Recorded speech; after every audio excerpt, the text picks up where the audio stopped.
الحمد لله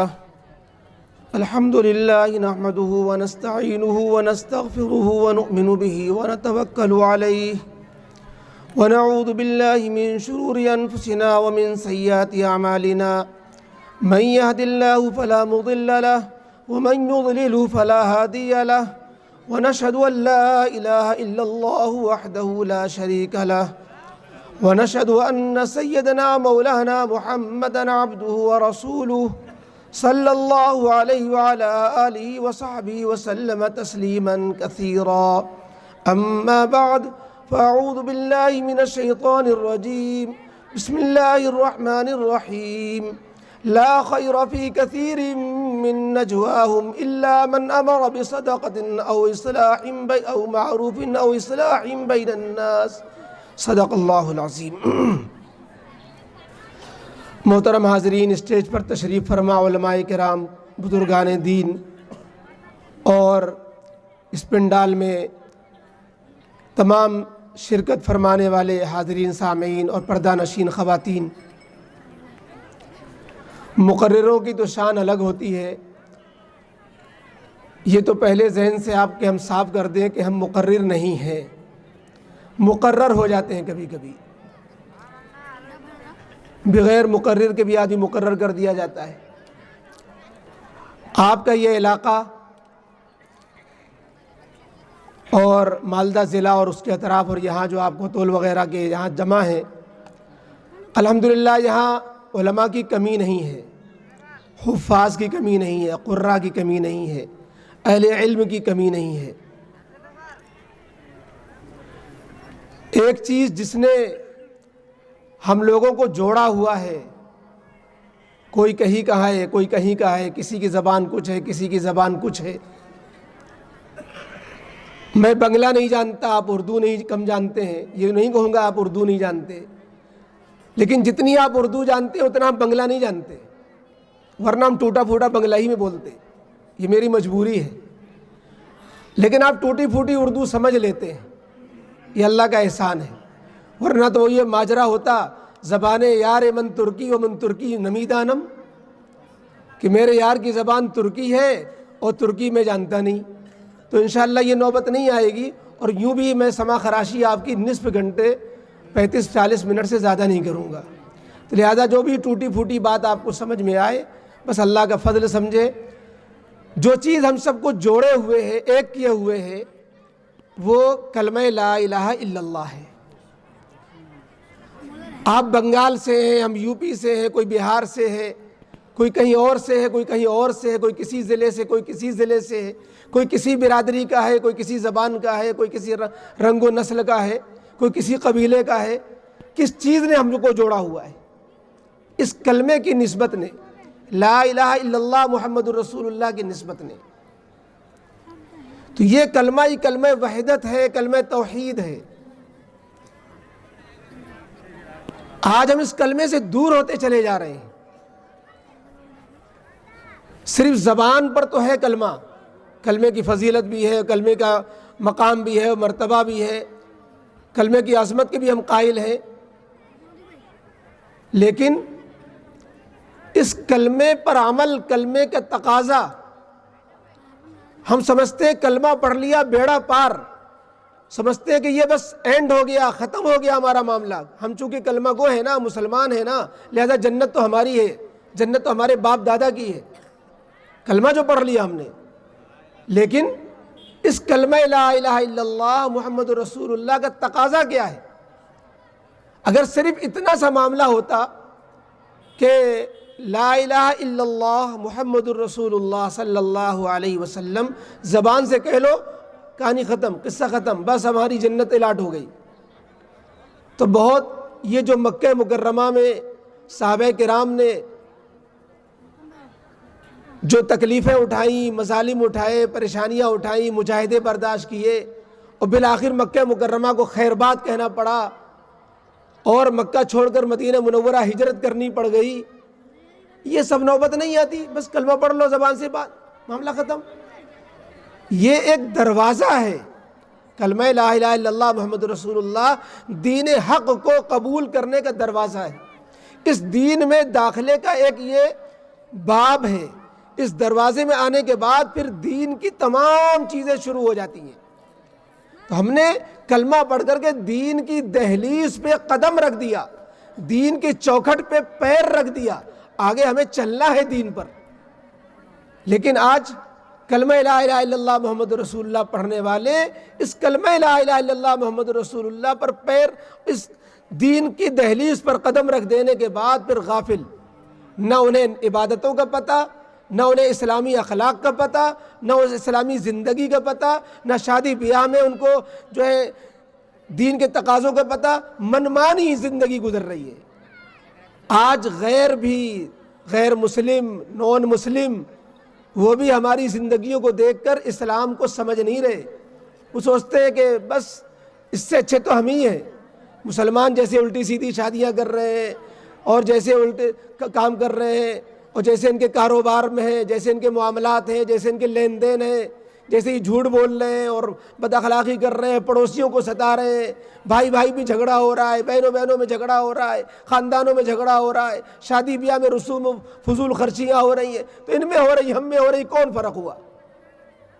یہ ہمارا جرم دین پر نہ چلنا دوسروں کو دین پر آنے سے روک رہا ہے۔ اس لیے ہمارے ان جلسوں کا بڑا فائدہ یہ ہے کہ ہم ان جلسوں میں آ کر کے ہم جو باتیں سنیں، ہم اس کو اپنی زندگیوں میں اس کو لانے کی کوشش کریں۔ یہ رسمی جلسہ نہ بنائیں۔ جلسوں میں معمولی خرچ نہیں ہوتا۔ کب سے انتظامات جلسے کے ہو رہے ہوں گے، کب سے پروگرام بنے، کب سے تاریخیں رکھی گئی، کب سے علماء سے رابطے کیے جا رہے ہیں، کب سے ان سے جو ہے ان کے ٹکٹ بن رہے ہیں، کینسل ہو رہے ہیں، دوبارہ بن رہے ہیں، اور تیاریاں ہو رہی ہیں۔ لوگ جو ہے شب و روز ایک کیے ہوئے ہیں۔ ابھی مولانا فرما رہے تھے، انشاءاللہ بھی ان کا بیان ہوگا، مولانا منظور صاحب فرما رہے تھے کہ ایک جلسہ 3 شادی کے برابر ہے۔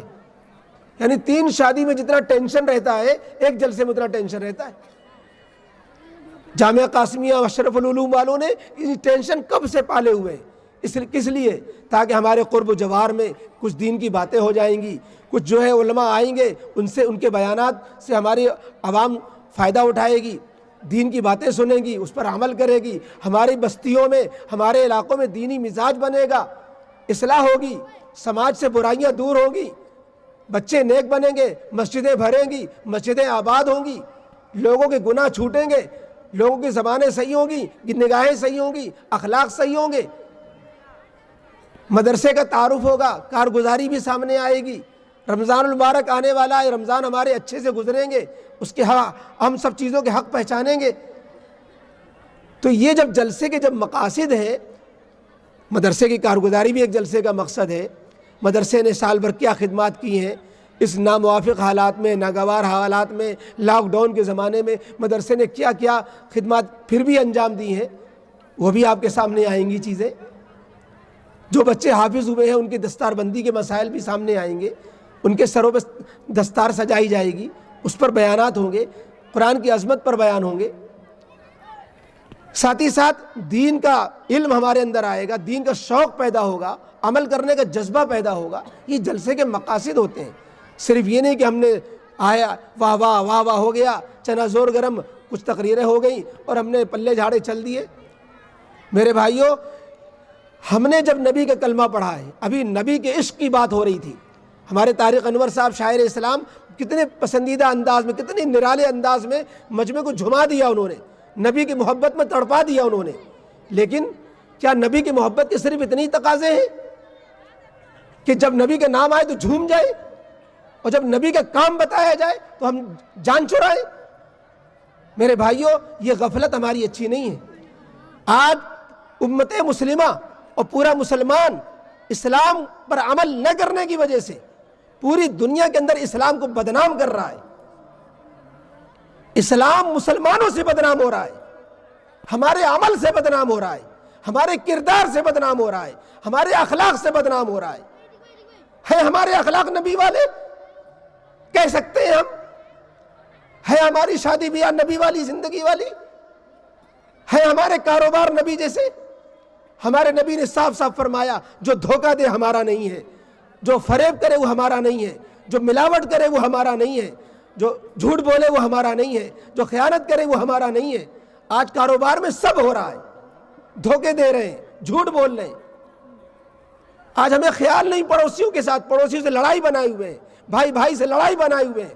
یہ ہے ہماری زندگی؟ معاف کرنا نہیں جانتے۔ اللہ کے رسول صلی اللہ علیہ وسلم فرما رہے ہیں ایک مسلمان دوسرے مسلمان سے لڑائی ہو سکتی ہے، لیکن اگر لڑائی ہو جائے تو 3 دن سے زیادہ میل جول بند ہو جائے، بول چال بند ہو جائے، 3 دن کے بعد بھی لڑائی باقی رکھی جائے، اس کی گنجائش نہیں ہے۔ ہمارا دین دین فطرت ہے۔ دین فطرت کا معنی یہ ہے کہ ہمارے جذبے کا لحاظ کیا گیا ہے، ہماری مزاج کا لحاظ کیا گیا ہے۔ معلوم ہے کہ جب انسان کو غصہ ہوتا ہے، جھگڑا ہو جاتا ہے، بول چال بند ہو جاتی ہے، بولنے کا جی نہیں چاہتا، من نہیں کرتا، شکل دیکھنے کا من نہیں کرتا، سلام کرنے کا من نہیں کرتا، تو شریعت نے بھی کہا ٹھیک ہے 1 دن نہ بولو، 1 دن ہو گیا 2 دن نہ بولو۔ ارے یہ کیسا غصہ ہے، یہ کیسی لڑائی ہے؟ 3 دن ہو گئے نہیں بولتے، 3 دن ہو گئے بولتے ہی نہیں، اب 3 دن کے بعد سلام نہیں کرو گے، لڑائی باقی رکھو گے، دونوں کی مغفرت نہیں ہوگی۔ شب قدر میں دعا مانگو گے، مغفرت نہیں ہوگی، دونوں اس وقت تک مغفرت نہیں ہوگی جب تک اپنی لڑائی ختم نہ کر لے۔ آج کہاں ایسا نہیں ہے، محلے محلے میں لڑائی ہے، گھر گھر میں لڑائی ہے، پڑوسی پڑوسی میں لڑائی ہے۔ آقا کیا فرما رہے ہیں؟ 3 دن سے زیادہ لڑائی باقی نہ رکھو، 3 دن سے زیادہ لڑائی مت مناؤ، صلح صفائی کر لو، پڑوسی کو تکلیف نہ ہونے دو، پڑوسی کی تکلیفیں برداشت کرو، اپنی ذات سے پڑوسی کو تکلیف نہ ہونے دو، اور پڑوسی کی تکلیفوں کو برداشت کر جاؤ، پی جاؤ، پڑوسیوں کی تکلیف کو سہ جاؤ، اس کو جو ہے برداشت کر جاؤ۔ سیدنا عائشہ صدیقہ رضی اللہ تعالی عنہ نبی اکرم صلی اللہ علیہ وسلم کا انتظار فرما رہی ہیں، رحمت دو عالم صلی اللہ علیہ وسلم تشریف لاتے ہیں، سردی کا زمانہ ہے، نبی اکرم صلی اللہ علیہ وسلم حضرت عائشہ کی گود میں سر رکھ کر لیٹ جاتے ہیں اور آنکھ لگ جاتی ہے، آپ سو جاتے ہیں۔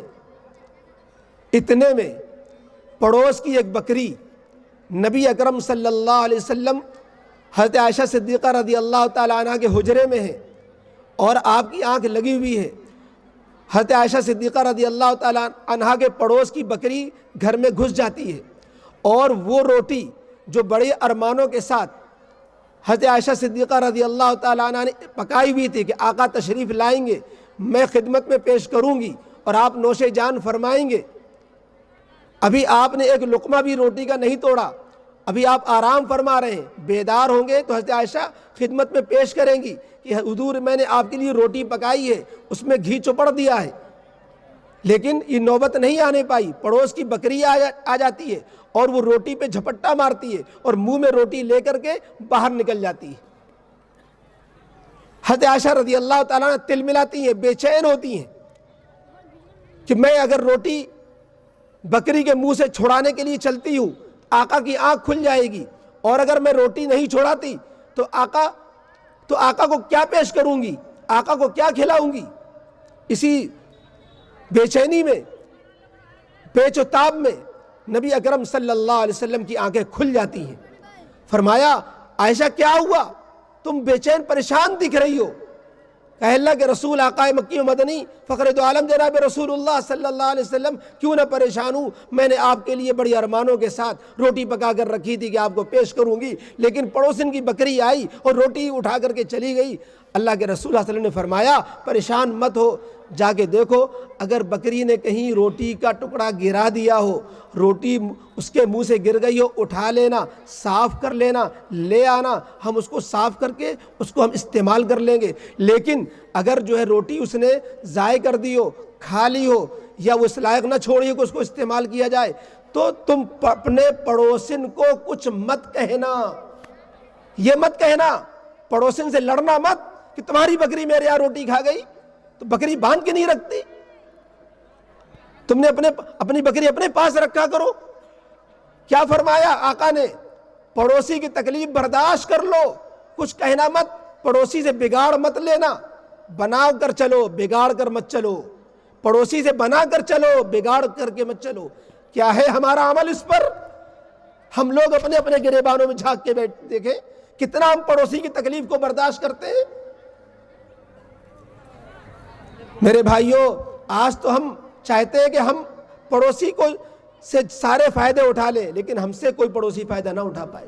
فرمایا نہیں، ایک بات کو عام کرو۔ اللہ کے رسول صلی اللہ علیہ وسلم کی کتنی پیاری بات ہے۔ اللہ کے رسول صلی اللہ علیہ وسلم نے ارشاد فرمایا کہ سلام کو پھیلاؤ، سلام کو عام کرو، ہدیے کا لین دین عام کرو۔ اگر تم اپنے گھر میں کچھ بنا رہے ہو، اس میں کچھ شوربہ ہی بڑھا لو۔ ہدیے کو معمولی مت سمجھو، ہدیہ، گفٹ، کوئی تحفہ آئے دن بغیر کسی، ہم لوگ جب رسم ہوتی ہے نا، کوئی شادی ہو گئی، کوئی جو ہے پروگرام ہو رہا ہے، تو کوئی جو ہے ہدیے کا تبادلہ ہو جاتا ہے۔ فلانے کے یہاں سے آیا تھا تم بھی دے دو، اس کے یہاں سے نہیں آیا تھا تم مت دو، فلانے نے بہوار لکھوایا تھا یہ بہوار لکھوا دو، فلانے کے یہاں سے نیوتا آیا تھا یہ لہذا اس کو نیوتا دے دو۔ یہ سب چل رہا ہے ہمارے بیچ میں۔ ہم صرف اللہ کی رضا کے لیے کہ ہمارا رب خوش ہوتا ہے، ہمارے نبی کی سنت ہے، ہمارے آقا کا یہ عمل ہے، لہذا ہم اپنے پڑوس کو ہدیہ دیا کریں۔ پھل لائے ہیں، تھوڑا پھل پڑوس والے کے لیے بھی لے لیں۔ پھل لائے، تھوڑا پھل اپنے خالہ کے لیے لے لیں، اپنی پھوپھی کے لیے لے لیں، اپنے رشتہ دار کے لیے لے لیں، اپنے بھائی کے لیے لے لیں۔ کس لیے؟ ہمارے آقا کی سنت ہے، ہمارا رب راضی ہوگا۔ یہ کوئی معمولی نیکی ہے۔